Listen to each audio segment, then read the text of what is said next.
श्रीमद् भागवत गीता तीसरा अध्याय कर्म योग। दूसरे अध्याय में भगवान श्री कृष्ण ने श्लोक 11 से श्लोक 30 तक आत्म तत्व समझाकर सांख्य योग का प्रतिपादन किया। बाद में श्लोक 31 से श्लोक 53 तक समस्त बुद्धि रूप कर्म योग के द्वारा परमेश्वर को पाए हुए स्थित प्रज्ञ सिद्ध पुरुष के लक्षण, आचरण और महत्व का प्रतिपादन किया। इसमें कर्म योग की महिमा बताते हुए भगवान ने 47 तथा 48वें श्लोक में कर्म योग का स्वरूप बताकर अर्जुन को कर्म करने को कहा। 49वें श्लोक में समत्व बुद्धि रूप कर्म योग की अपेक्षा सकाम कर्म का स्थान बहुत नीचा बताया। 50वें श्लोक में समत्व बुद्धि युक्त पुरुष की प्रशंसा करके अर्जुन को कर्म योग में जुड़ जाने के लिए कहा और 51 श्लोक में बताया कि समत्व बुद्धि युक्त ज्ञानी पुरुष को परम पद की प्राप्ति होती है। यह प्रसंग सुनकर अर्जुन ठीक से तय नहीं कर पाया, इसलिए भगवान से उसका और स्पष्टीकरण कराने तथा अपनी निश्चित कल्याण जानने की इच्छा से अर्जुन पूछता है। अर्जुन बोले, हे जनार्दन, यदि आपको कर्म की अपेक्षा ज्ञान श्रेष्ठ मान्य है तो फिर हे केशव, मुझे भयंकर कर्म में क्यों लगाते हैं? आप मिले हुए वचनों से मेरी बुद्धि को मानो मोहित कर रहे हैं, इसलिए उस एक बात को निश्चित करके कहिए जिससे मैं कल्याण को प्राप्त हो जाऊं। श्री भगवान बोले, हे निष्पाप, इस श्लोक में 2 प्रकार की निष्ठा मेरे द्वारा पहले कही गई है। उनमें से सांख्य योगियों की निष्ठा तो ज्ञान योग से और योगियों की निष्ठा कर्म योग से होती है। मनुष्य ना तो कर्मों का आरंभ किए बिना निष्कर्मता को यानी योग निष्ठा को प्राप्त होता है और न कर्मों के केवल त्याग मात्र से सिद्धि यानी कि सांख्य निष्ठा को ही प्राप्त होता है। निसंदेह कोई भी मनुष्य किसी काल में क्षण मात्र भी बिना कर्म किए नहीं रहता, क्योंकि सारा मनुष्य समुदाय प्राकृतिक जनित गुणों द्वारा परवश हुआ कर्म करने के लिए बाध्य किया जाता है। जो मूढ़ बुद्धि मनुष्य समस्त इंद्रियों को हठपूर्वक ऊपर से रोक कर मन से उन इंद्रियों के विषयों का चिंतन करता रहता है, वह मिथ्याचारी अर्थात दंभी कहा जाता है। किंतु हे अर्जुन, जो पुरुष मन से इंद्रियों को वश में करके अनासक्त हुआ समस्त इंद्रियों द्वारा कर्म योग का आचरण करता है, वही श्रेष्ठ है।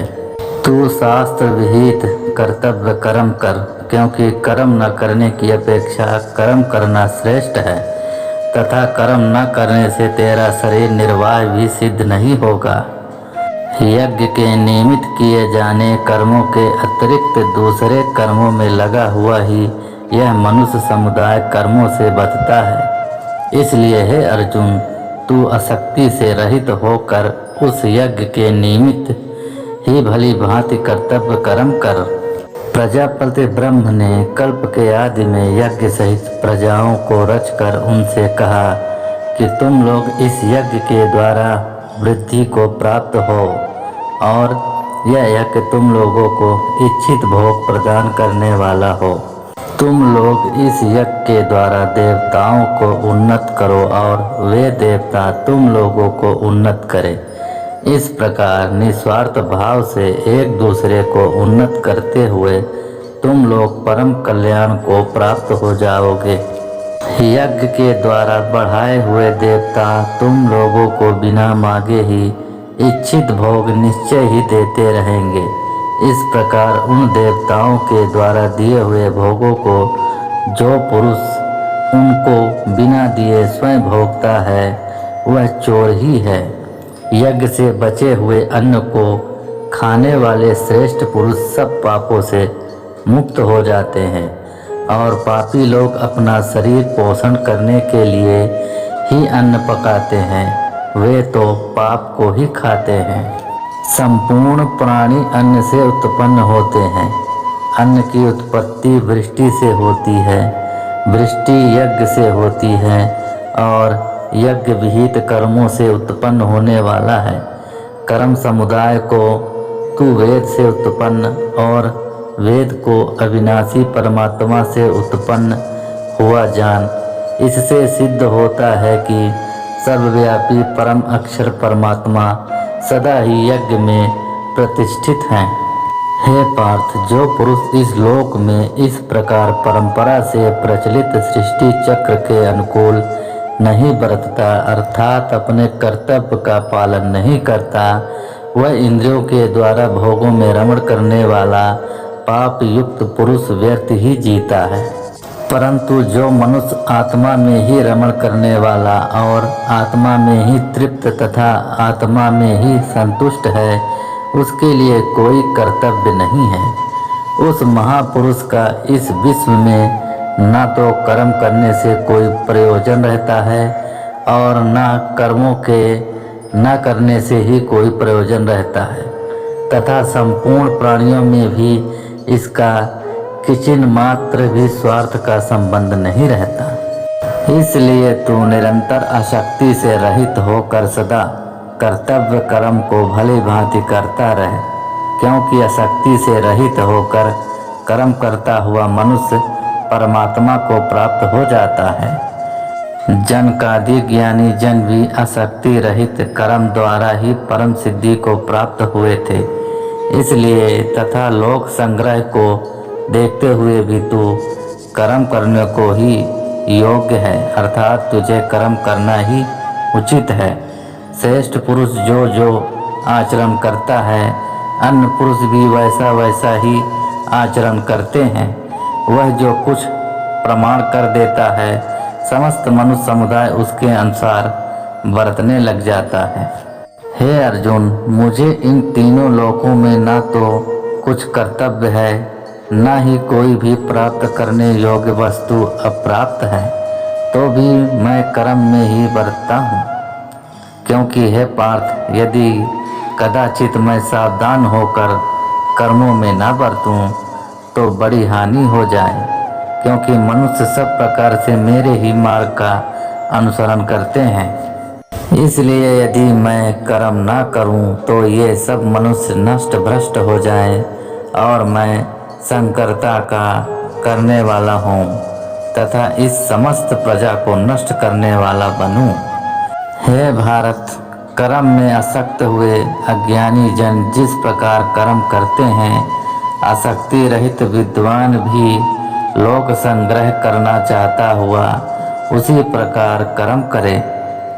परमात्मा के स्वरूप में अटल स्थित हुए ज्ञानी पुरुष को चाहिए कि वह शास्त्र विहित कर्मों में आसक्ति वाले अज्ञानियों की बुद्धि में भ्रम अर्थात कर्मों में अश्रद्धा उत्पन्न न करें, किंतु स्वयं शास्त्र विहित समस्त कर्म भली भांति करता हुआ उनसे भी वैसे ही करवाए। वास्तव में संपूर्ण कर्म सब प्रकार से प्रकृति के गुणों द्वारा किए जाते हैं, तो भी जिसका अंतकरण अहंकार से मोहित हो रहा, ऐसे अज्ञानी मैं करता हूँ ऐसे मानता है। परंतु हे महाबाहो, गुण विभाग और कर्म विभाग के तत्व को जानने वाला ज्ञान योगी संपूर्ण गुण ही गुणों में बरत रहे हैं, ऐसा समझकर उनमें आसक्त नहीं होता। प्रकृति के गुणों से अत्यंत मोहित हुए मनुष्य गुणों में और कर्मों में आसक्त रहते हैं। उन पूर्णतया न समझने वाले मन बुद्धि अज्ञानियों को पूर्णतया जानने वाला ज्ञानी विचलित न करे। मुझ अंतर्यामी परमात्मा में लगे हुए चित्त द्वारा संपूर्ण कर्मों को मुझ में अर्पण करके आशा रहित, ममता रहित और संताप रहित होकर युद्ध कर। जो कोई मनुष्य दोष दृष्टि से रहित और श्रद्धा युक्त होकर मेरे इस मत का सदा अनुसरण करते हैं वे भी संपूर्ण कर्मों से छूट जाते हैं।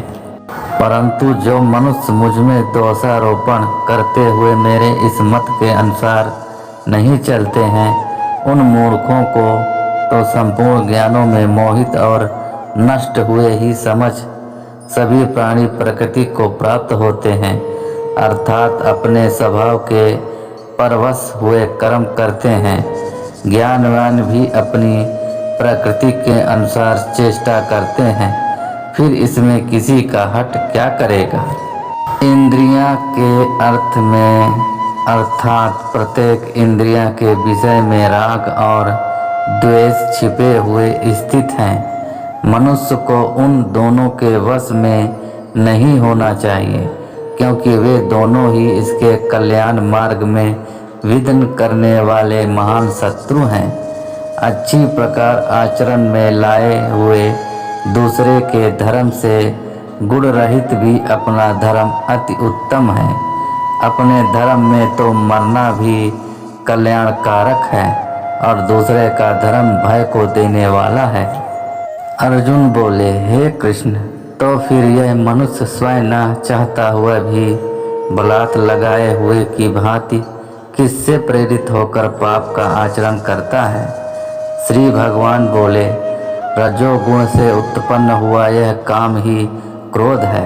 यह बहुत खाने वाला अर्थात भोगों से कभी न अघाने वाला और बड़ा पापी है। इसको ही तू इस विषय में वैरी जान। जिस प्रकार धुएं से अग्नि और मैल से दर्पण ढका जाता है तथा जिस प्रकार जैर से गर्भ ढका रहता है, वैसे ही उस काम के द्वारा यह ज्ञान ढका रहता है। और हे अर्जुन, इस अग्नि के समान कभी न पूर्ण होने वाले काम रूप ज्ञानियों के नित्य वैरी के द्वारा मनुष्य का ज्ञान ढका हुआ है। इंद्रियां, मन और बुद्धि ये सब वास स्थान कहे जाते हैं। यह काम इन मन, बुद्धि और इंद्रियों के द्वारा ही ज्ञान को आच्छादित करके जीवात्मा को मोहित करता है। इसलिए हे अर्जुन, तू पहले इंद्रियों को वश में करके इस ज्ञान और विज्ञान का नाश करने वाले महान पापी काम को अवश्य ही बलपूर्वक मार डाल।